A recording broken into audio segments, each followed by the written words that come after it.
வதங்கிருச்சு பார்த்தீங்களா?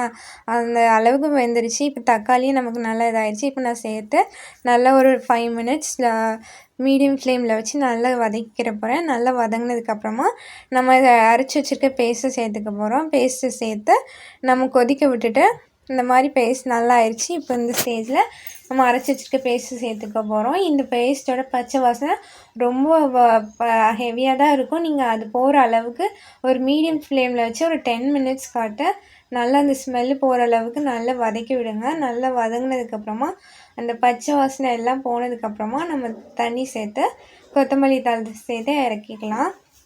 இப்போ பார்த்திங்கன்னா எனக்கு பச்சை வாசனை நல்லாவே போயிடுச்சு. இந்த ஸ்டேஜில் நான் தேவையான அளவு தண்ணி ஊற்றி நான் கொத்தமல்லி தழை போட்டு இறக்க போகிறேன். நல்ல ஒரு 10 to 15 மினிட்ஸ் தண்ணி ஊற்றி கூட கொதிக்க வைங்க. நமக்கு நல்லா டேஸ்ட் கிடைக்கும். இப்போ கொஞ்சமாக லெமன் புழிஞ்சு விட்டுக்கிறேன். லெமன் டேஸ்ட் நல்லா இன்னும் என்ஹான்ஸ் பண்ணி கொடுக்கும். இப்போ பார்த்திங்கன்னா இப்போ இந்த ஸ்டேஜில் ஒரு 10 மினிட்ஸ் நான் மீடியம் ஃப்ளேமில் வச்சு க்ளோஸ் பண்ணி வச்சுக்க போகிறேன்.